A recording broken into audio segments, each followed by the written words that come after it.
Cíl dnešního vlogu je si s váma co nejvíc povídat.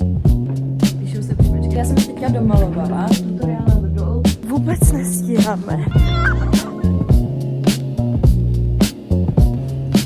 Jedeme na trénink.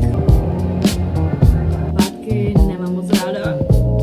To taky nebylo prezentovatelné. Dobré ráno, vítejte po dlouhé době u dalšího videa na YouTube. Dneska je pátek a já jsem teďka vstávala do školy. Momentálně je 6:40, ale dneska to je takové neobyčejné ráno, protože jdu do školy až o hodinu později. Takže vám můžu natočit moje produktivní ráno a možná i něco ze školy, protože dneska máme sportovní den. Extrémně se na to těším. Fakt po dlouhé době, co jsem stále namotivovaná. Mám tady čajík a možná se stihnu i nějak jako málo zacvičit nebo se protáhnout. A vzadu vidíte neustlanou postel, takže to bude taky první, na co se vrhnu. Potom bych si chtěla udělat snídani, ale problém je ten, že tam jsou rodiče, takže uvidím, jestli se u toho s vámi budu povídat. Cíl dnešního vlogu je si s vámi co nejvíc povídat a zblížit se s vámi. A taky chci, aby mě to namotivovalo dělat další vlogy, protože teďka mě čeká docela asi zajímavé výlety a tak dále. Takže moc se na to těším a nezapomeňte mě ještě sledovat na Instagramu a TikToku, jmenuji se tam Laura X Diary. A teďka si můžu jít rovnou uslat postel a udělat si snídani.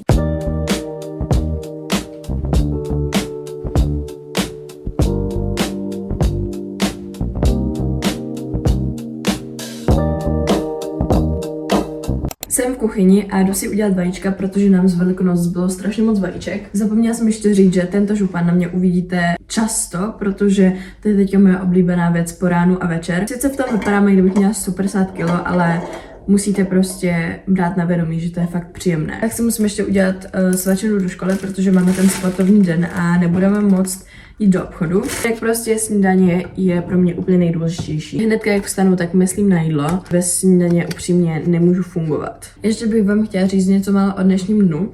Dneska je teda pátek a píšou se příjmečky, takže všem, kteří píšete, tak vám přeju hodně štěstí. A my máme jenom 5 hodin, což je dobrý, jenomže já mám klavír jakoby 7 hodinu. A pak mám ještě gymnastiku, takže prostě uvidíte, co bude v tomto videu.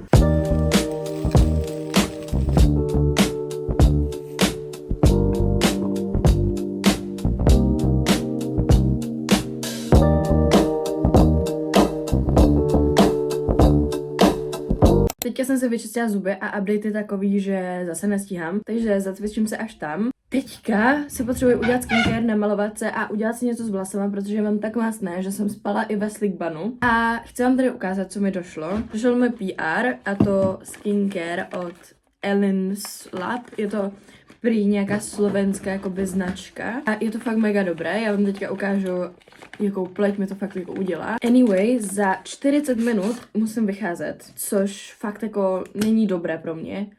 Já se maluju jenom prostě hodinu. A já jsem fakt tak strašně ráda, že dneska není škola a že hlavně nepíšu přijímačky. Že už to mám za sebou, protože, jak víte, tak já jdu na střední teďka, ale jsem na Gimplu.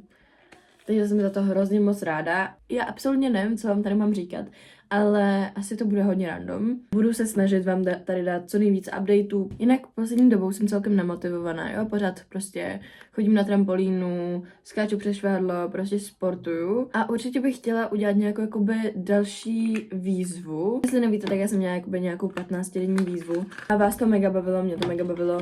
Takže chtěla bych udělat něco podobného, ale možná víc účinného a těžšího. Jinak koukejte se na tu skincare, jo. Pokud by vás něco napadlo ohledně prostě výzvy, tak mě určitě napište. Teďka teda půjdu na make-up, ale já si ho asi dneska nebudu dávat úplně moc. Za prvé, protože se mi to směje a za druhé, protože mám fakt dobrou pleť. A prostě vlasy budou the make-up. Chápete? Vůbec nevím, co si dám na sebe, protože dneska je strašná zima a budeme jenom venku. Ale včera jsem si nachystala nějaký fit, takže uvidíme.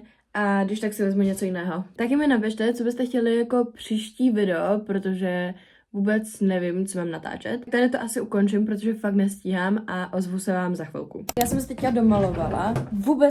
Vůbec nestíhám. Za 5 minut mám vycházet a ještě nemám udělané ani vlasy, ani svačinu, takže teďka se budu muset hodně pohnout. Ještě si dám deodorant, navoňám se a přemýšlím, že si udělám jenom rychlý nějaký drdol, protože to mi nebude zavazat, když budu skákat. Tady tenhle deodorant od Days strašně pěkně voní.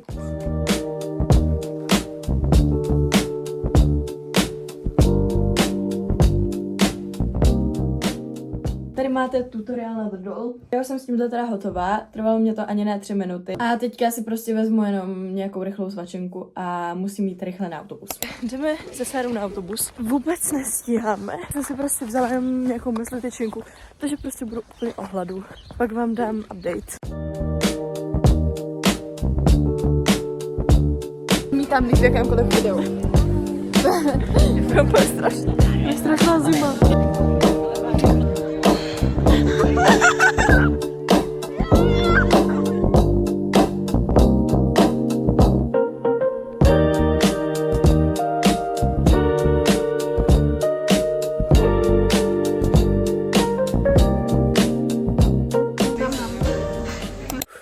Jsem doma, mám to všechno za sebou, mám tady svačinku, dala jsem si jogurt s chia semínkama a z mysli a my jsme to vyhráli, takže jsem šťastná. Švihadlo bylo takové komplikované, ale prostě celkově jsme to vyhráli, takže fakt jsem šťastná. Mezi tím, co jsem čekala na klavír, tak jsme byli s holkama v Rossmanu a na nudlích za odměnu a klavír taky nebyl nejhorší, takže tento den beru jako pozitivní. Teďka teda budu stříhat tenhle vlog a vlog ze včerejška a budu prostě relaxovat předtím, než pojedu na gymnastiku. Takže se vám ozvu, až budu dělat něco zajímavého.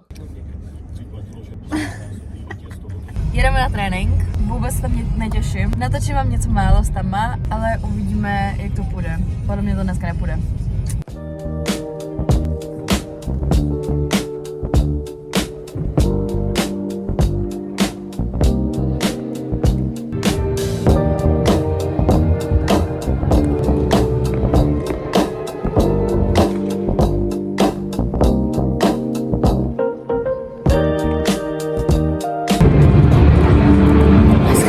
Já jsem teďka přijela z tréninku, jsem tak vyčerpaná, že jsem se zvládla udělat jenom bagetu. Fakt vypadala jsem mnohem hůř, musela jsem si to upravit, protože fakt to nebylo prezentovatelné. Těším se, až půjdu do vany a konečně si umyju tu hlavu. Je pátek, takže se podívám na nějaký film nebo na nějaké YouTube video. A jsem ráda, že mám dnešek za sebou, protože pátky nemám moc ráda. Nebo jako jo, ale je to hodně náročné. Už se těším, až si udělám moji relaxační večerní rutinu.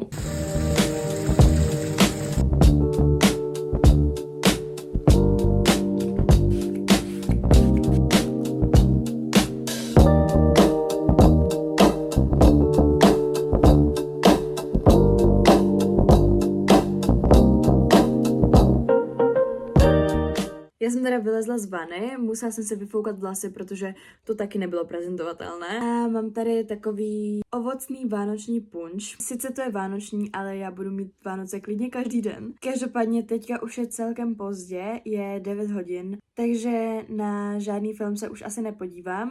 Mám tady teda jenom Pinterest. A tady už to asi ukončím. Doufám, že se vám tento vlog líbil. Jestli jo, tak určitě mě nezapomeňte odebírat. Dejte like na tohle video.